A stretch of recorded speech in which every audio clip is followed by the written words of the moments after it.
Jeigu nusprendei naudotis Claude ir svarstai, kurį planą pasirinkti, šitas video kaip tik tau. Claude turi kelis skirtingus planus – Free, Pro, Max, Team ir Enterprise. Ir šiuose planuose skirtumas nėra tik kaina. Skiriasi limitai, Claude Code prieiga, projektai, integracijos, saugumas ir apskritai tai, kiek realiai gali naudoti Claude kasdieniam darbui. Šiame video pereisiu per visus Claude planus praktiškai. Kiek jie kainuoja, kas įeina, kas neįeina, kam kuris planas tinka ir kada verta mokėti daugiau. Nes vienam žmogui Claude Free gali pilnai užtekti, kitam Pro bus geriausias pasirinkimas, o trečias labai greitai supras, kad jeigu nori naudotis Claude su dokumentais, kodo ir rimtesniu darbu, reikia žiūrėti į Max arba net Team planą. Tai pradedam nuo paprasčiausio varianto – Claude Free. Kaina čia yra 0, tai reiškia visiškai nemokamas planas. Tai Claude Free yra skirtas paprastam naudojimui ir retkarčiais. Jis tinka, kai nori pabandyti Claude ir suprasti, ar tau patinka jo atsakymų stilius, kaip jis rašo, kaip laikosi instrukcijų, kaip aiškina temas ir ar tau patogu iš viso su juo dirbti. Su Free planu gali daryti paprastus dalykus – paprašyti idėjų, perrašyti trumpą tekstą, paaiškinti temą paprastais žodžiais ar pasitikrinti, kaip Claude tvarkosi su tavo rašymo tonu.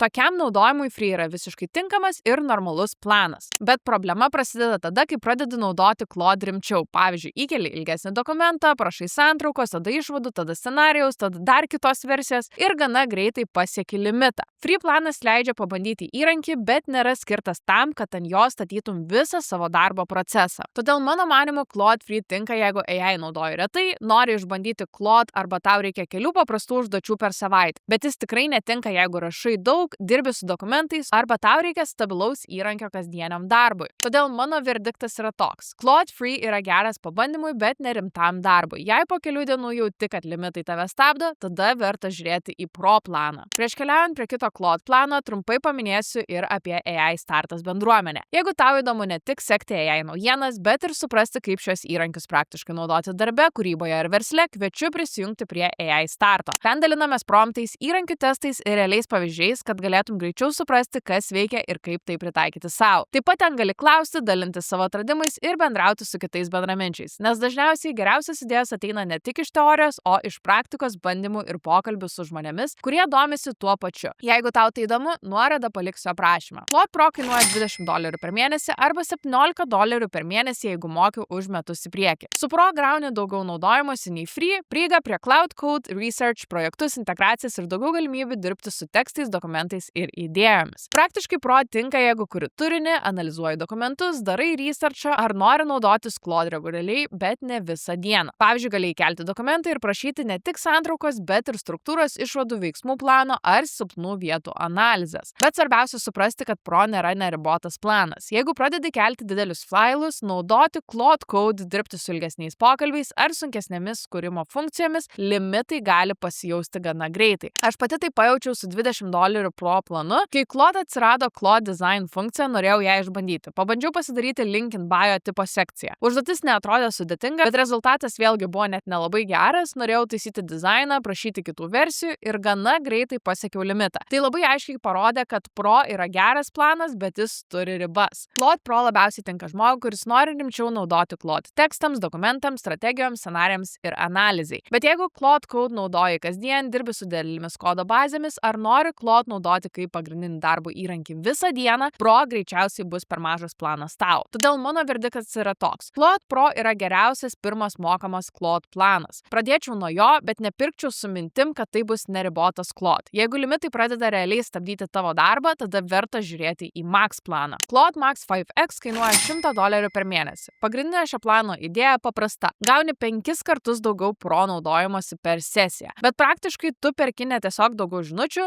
o mažiau pertraukų darbo metu. Max 5X tinka tada, kai Claude naudoji kasdien ir Pro limitai pradeda trukdyti. Pavyzdžiui, jeigu dirbi su ilgesniais dokumentais, kuri daug turinio, darai researchą arba dažnai naudoji Claude Code, Pro gali pradėti stabdyti tavo darbą pasiekus limitus, o tai gali pradėti erzinti tave. Max 5X duoda daugiau erdvės dirbti be nuolatinio sustojimo. Ypač tai jaučiasi su Cloud Code. Kodo užduotis dažnai yra sunkesnės, nes Claude turi skaityti failus, suprasti struktūrą, ieškoti klaidų, siūlyti pakeitimus ir išlaikyti kontekstą. Jeigu programuoji rimčiau, Max 5X gali būti daug patogesnis už Pro planą. Bet Max 5X vis tiek nėra neribotas. Jis tiesiog suteikia daug daugiau naudojimosi nei Pro. Todėl jo nepirkčiau iš karto. Pirmą pabandyčiau Pro ir tik tada žiūrėčiau, ar limitai iš tikro trukdo. Todėl mano verdiktas yra toks. toks. Max 5X yra planas rimtiems Claude naudotojams. Jis tinka, jeigu Pro jau per mažas, bet dar nereikia pačio brangiausio varianto. Claude Max 20X kainuoja $200 per mėnesį ir suteikia 20 kartų daugiau Pro naudojimosi per sesiją. Bet svarbu suprasti, tai nėra protingesnis Claude,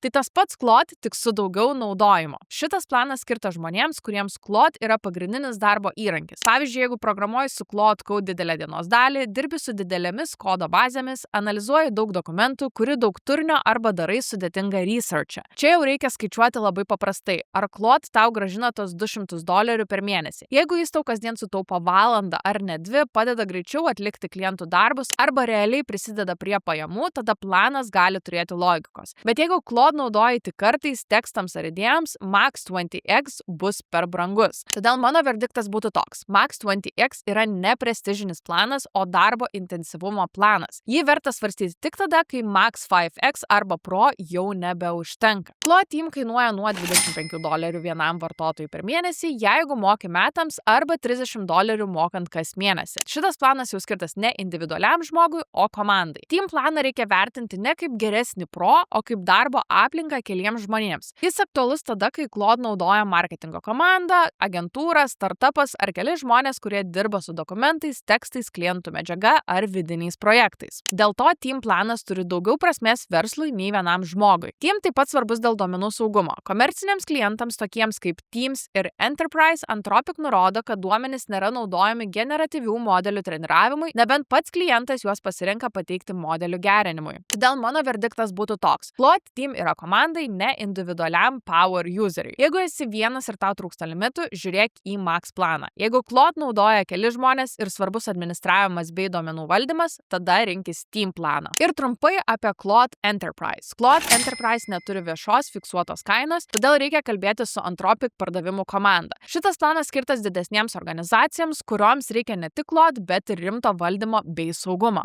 Enterprise aktualus tada, kai reikia SSO, SCMA, audit logs, role-based permissions, domain capture, centralizuoto vartotojų valdymo ir compliance. Kitaip tariant, čia jau neklausimas, ar Claude patogus, o ar galime saugiai įdiegti Claude visoje organizacijoje. Jeigu esi individualus kūrėjas, freelanceris ar mažas verslas, Enterprise greičiausiai tau nėra aktualus planas. Bet didesniems įmonėms, ypač dirbančioms su jautriais duomenimis, šitas planas gali būti logiškas. Todėl mano verdiktas yra toks. Enterprise yra apie kontrolę, saugumą ir mastą. Tai tikrai nėra planas žmogui, kuris tiesiog nori gauti daugiau Claude žinučių. Taip pat noriu dar trumpai pakalbėti ir apie saugumą ir duomenis. Saugumas su Claude yra svarbus, nes žmonės dažnai kelia dokumentus, kodą, sutartis, strategijas, klientų medžiagą ir vidinius tekstus. Todėl reikia būtinai atskirti individualius ir verslo planus. Free, Pro ir Max yra individualūs planai. Team ir Enterprise yra verslo planai. Komerciniams klientams Anthropic nurodo, kad jų duomenys nėra naudojami generatyvių modelių treniravimui, nebent jie patys pasirenka pateikti duomenis modelių gerinimui. Mano praktinė taisyklė yra tokia. Jeigu dirbi su vieša informacija arba savo tekstais, Pro ar Max dažniausiai pakanka. Tačiau jeigu dirbi su klientų dokumentais, vidinė įmonės informacija, sutartimis, finansais ar jautriu kodu, geriau žiūrėti į Team arba Enterprise planus. Ir net tada nereikia kelti visko be filtro. Į Claude nereikėtų kelti slaptažodžių, API raktų, privačios prieigos duomenų ar pilnų klientų duomenų, jeigu galima juos anonimizuoti. Jeigu nori pagalbos, pavyzdžiui, su sutartimi, išimk vardus, sumas ar įmonių pavadinimus. Jeigu nori pagalbos su kodu, nekelk API raktų.